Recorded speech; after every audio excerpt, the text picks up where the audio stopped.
Good morning, children. Class 6, Chapter 2, Part 3.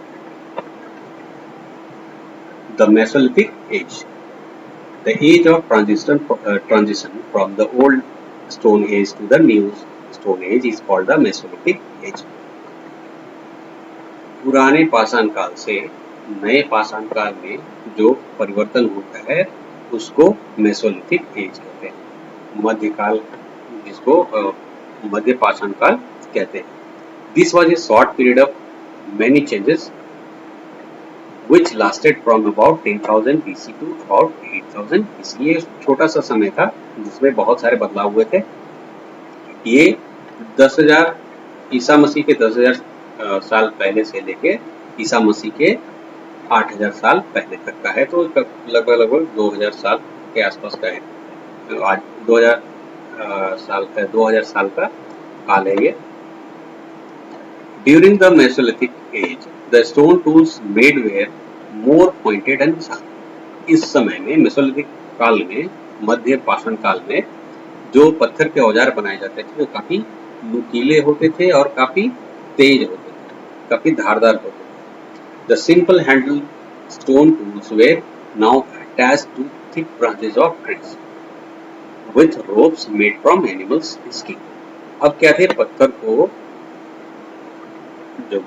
पत्थर के औजार होते थे उनको मोटे लकड़ियों में, पेड़ों के जो तने होते थे उनमें लगाए जाते थे और उनको जानवरों के जो चमड़े थे उससे जो रस्सी बनाई जाती थी उससे बांधा जाता था। इसको बांधकर भाला या फिर और भी दूसरे औजार का रूप दिया जाता था। These tools are known as hand axes, which could be flung at fast moving animals from a distance। और इनको हाथ की कुल्हाड़ी कहा जाता था, जिनको क्या दूर से ही फेंका जा सकता था जानवरों पे। These sharper tools were called microliths। और इस तरह के जो तेज धार वाले औजार होते थे उनको माइक्रोलिथ्स कहा जाता था।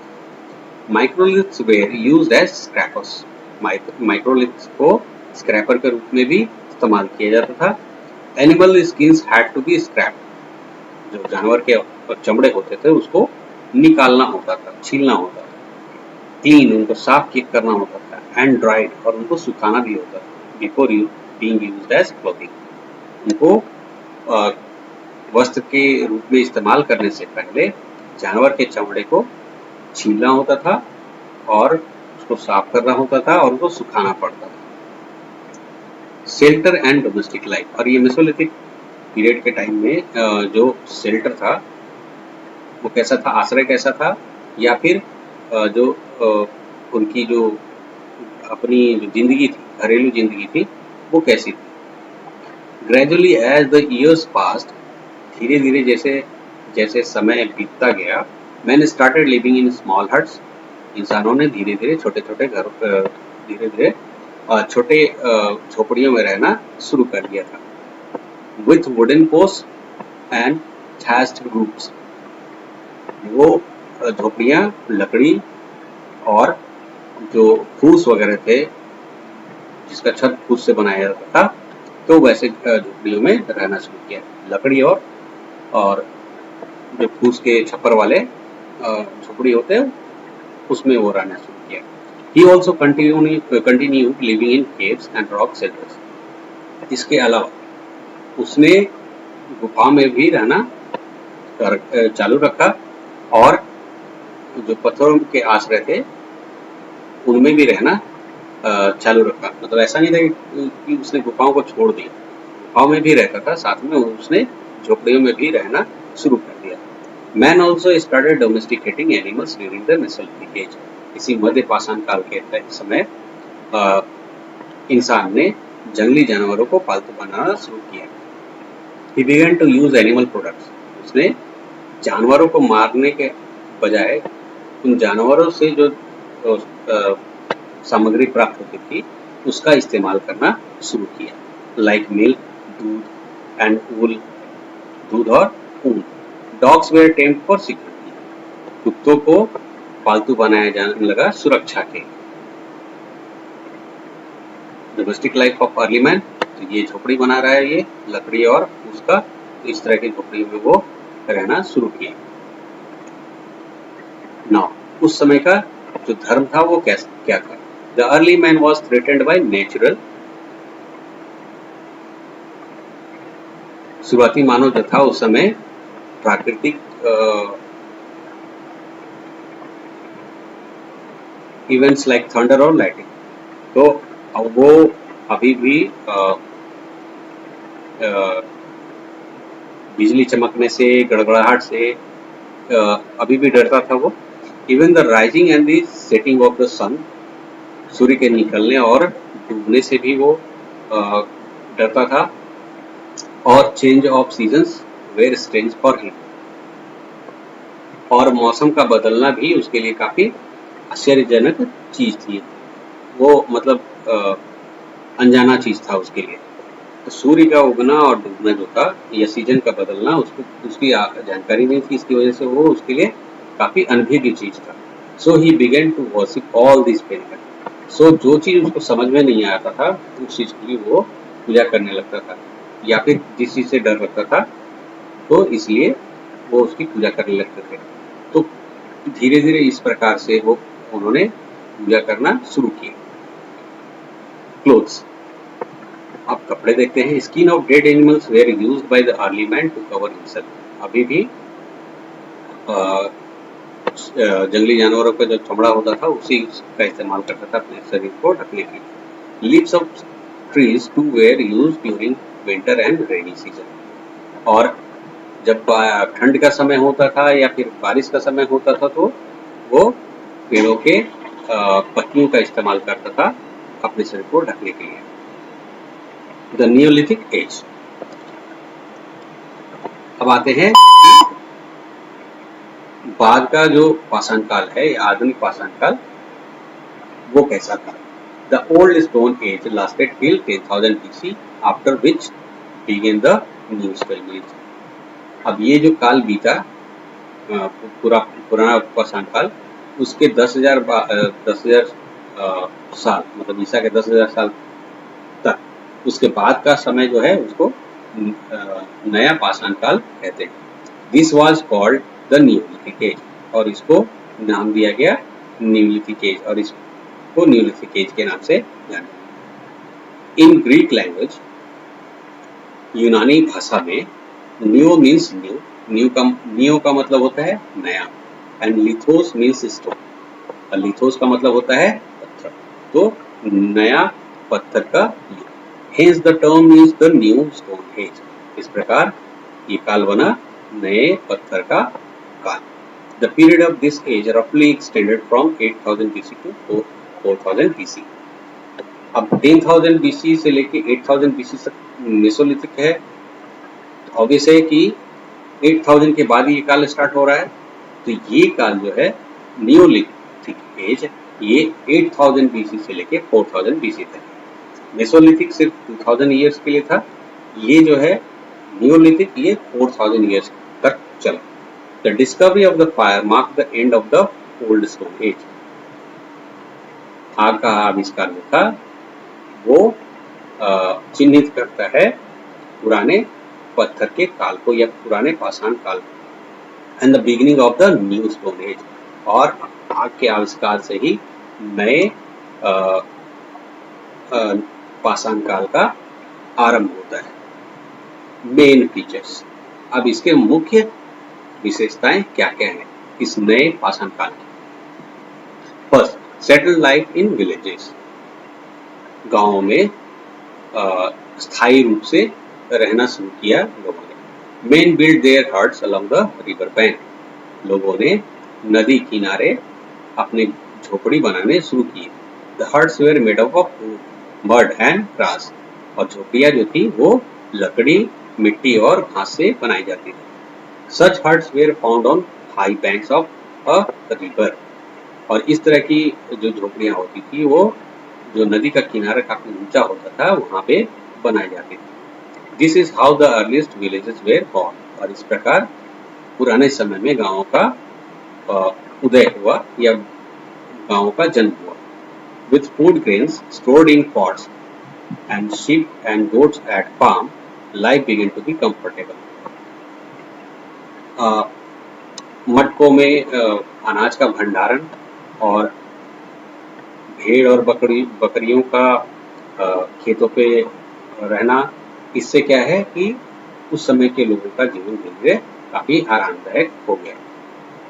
सेकेंड, एग्रीकल्चर, खेती। Like fire, agriculture was also a discovery. जैसे कि आग एक आविष्कार था, उसी तरह से खेती भी एक आविष्कार थी।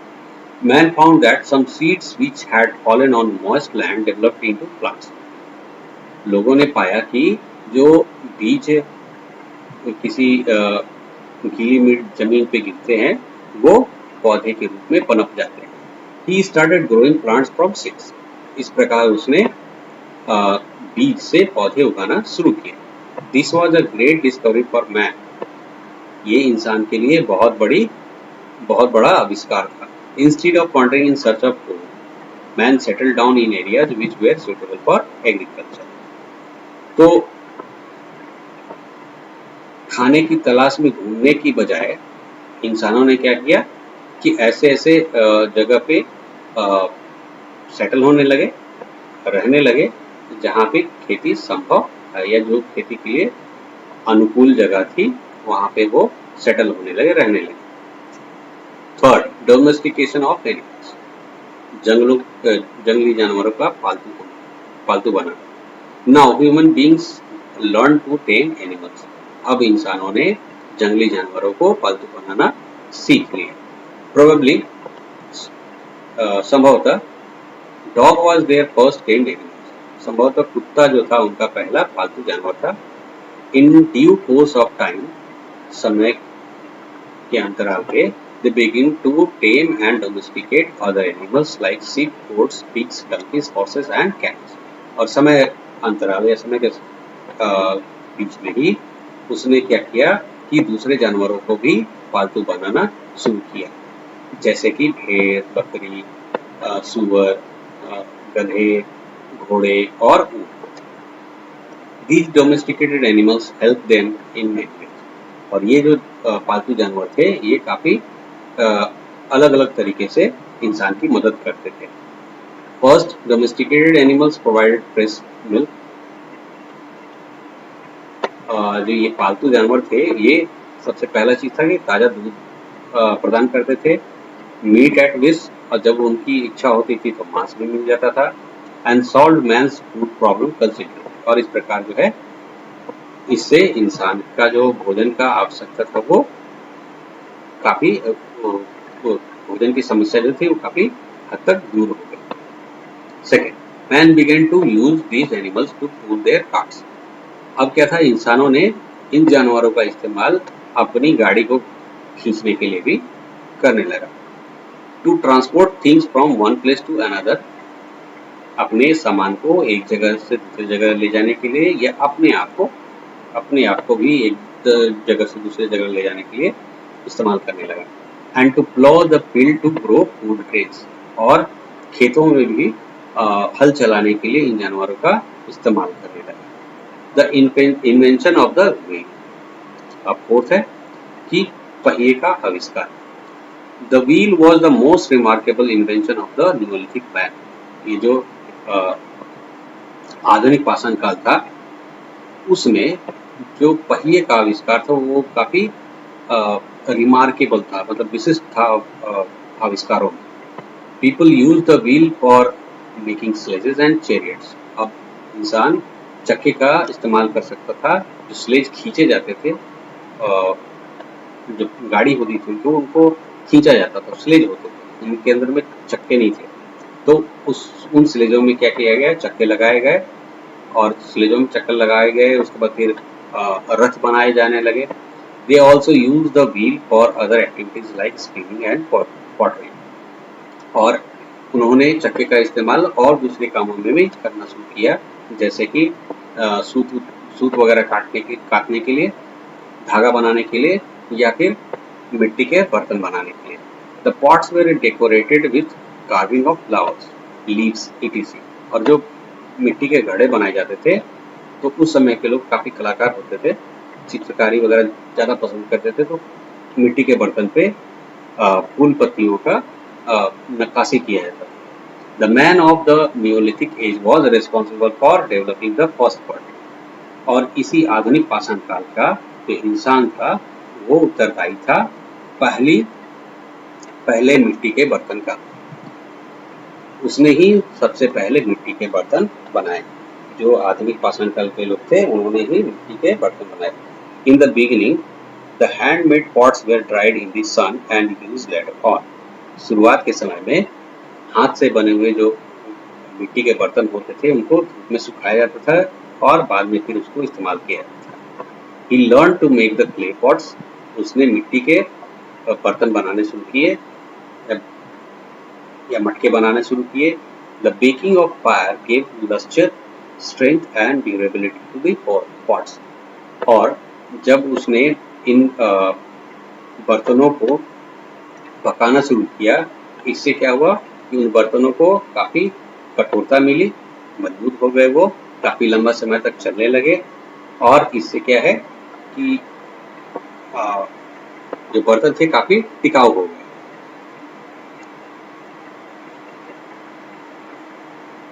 ये इन्वेंशन ऑफ व्हील का पिक्चर है जहाँ पे पहले ये जो लकड़ी है स्लेज के रूप में खींचा जाता था, जमीन से घसीटता रहता था, ये काफी दिक्कत होता था, परेशानी होती थी. उसमें ये जो पहिया लगा दिया गया तो इससे क्या है सामान ढोने में उनको काफी आसानी हो गई. Basket weaving and pottery. अब इसी काल में क्या है कि टोकरी बनाना और मटके बनाना भी शुरू हुआ. Baskets way needed for storing rice. टोकरी का जरूरत पड़ा चावल और ये जो अनाज थे उसको संग्रहित रखने के लिए, उसको इकट्ठा रखने के लिए इनकी आवश्यकता पड़ी. Basket were made of thin strips of would.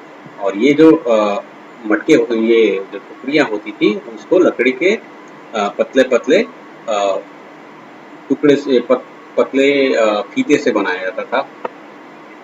और पॉट्स वेयर ऑल्सो मेड. मिट्टी के बर्तन भी बनाए जाते थे. The pots were given different shapes and dried in the सन.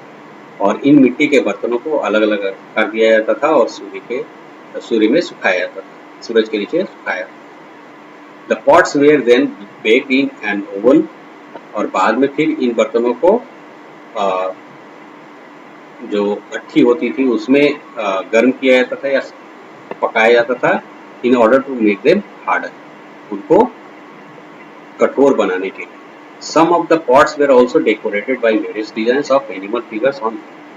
कुछ मटकों को डेकोरेट भी किया जाता था, उनको काफी सजाया जाता था और अलग अलग तरह के डिजाइन होते थे उसमें, जैसे कि जानवरों के या फिर और भी तरह के डिजाइन होते थे. Red, yellow, brown and orange were the colour used over the surface of the pottery. और उस समय क्या है बहुत सारे अलग अलग रंगों का भी इस्तेमाल किया जाता था इन बर्तनों को सजाने के लिए, जैसे कि लाल, पीला, भूरा या फिर नारंगी, ये सब सारे रंग का इस्तेमाल किया जाता था उनको सजाने के लिए. 6. Better tools and weapons. और इस काल के जो औजार थे वो काफी अच्छे हो गए थे और हथियार भी काफी अच्छे हो गए थे. Tools and weapons of the Neolithic man were still made of stone. अभी भी जो औजार और हथियार थे आधुनिक पाषाण काल के लोगों के वो अभी भी पत्थर के ही थे. But these were far better than the earlier ones. लेकिन ये हथियार जो थे काफी अच्छे थे पहले के काल से. These had sharp edges. इसके जो छोर थे वो काफी नुकीले होते थे. Men had also learn to polish their tools and weapons.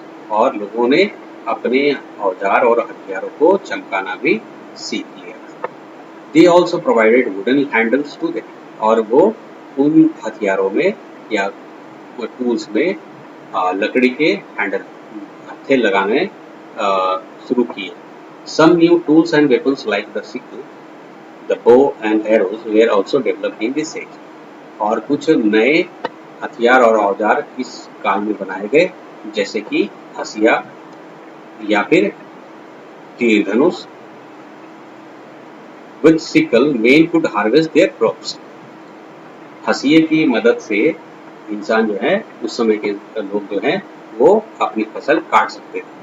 Hand axes help them to develop carpentry, और हाथ की जो कुल्हाड़ी थी उससे क्या था कि वो लकड़ी या बढ़ई का काम कर सकता था, लकड़ी का काम कर सकता था, लकड़ी से कुछ भी बना सकता था। 7. Extended use of fire. अब आग का विस्तृत रूप में इस्तेमाल कैसे होगा किया वो, या अलग अलग काम के लिए आग का इस्तेमाल कैसे किया। Fire was discovered by the end of the old stone age. जैसे कि हम लोग को मालूम है कि आग का आविष्कार जो हुआ था जब पूरा पाषाण काल का अंत चल रहा था, उस समय आग का आविष्कार हुआ। Now in the new stone as men learn to use fire in a wider way। और इस प्रकार धीरे धीरे क्या है कि नए पाषाण काल में जो लोग इंसान थे उन्होंने आग का अलग अलग तरह का इस्तेमाल सीख लिया। They could heat the earthenware to a certain degree in order to harden them for stone। इस काल के लोग सीख गए थे कि जो मिट्टी के बर्तन हैं उनको एक खास डिग्री पे, तापमान पे अगर उन बर्तनों को गर्म किया जाए तो वो काफी मजबूत हो जाते हैं। They learned to make a small fire in an earthen ball। और उन्होंने सीखा कि छोटी सी आग को कैसे जलाया जाए मिट्टी के कटोरे। This was probably the first lamp they developed to have light and warmth in their huts। और इस प्रकार जो है पहला जो लैंप है या दिया बोल सकते हैं उसका उन्होंने आविष्कार किया, और इससे क्या हुआ कि उन्हें प्रकाश मिलने लगा और गर्मी मिलने लगी उनके झोपड़े में। They used animal fat in these lamps। और तेल की जगह फिर क्या इस्तेमाल करते थे, तो जो जानवरों को मारा जाता था उनसे जो चर्बी निकलती थी उसको तेल के रूप में इस्तेमाल किया जाता। They had also learned to put their food on fire to make it tastier and more nourishing। और उन्होंने आग का इस्तेमाल अपने भोजन को पकाने के लिए किया ताकि वो स्वादिष्ट हो जाए और ज्यादा पोषक हो जाए।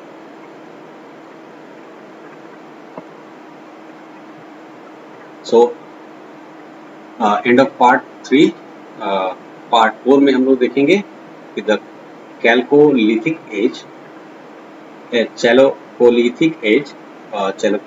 एज क्या है। Thank you.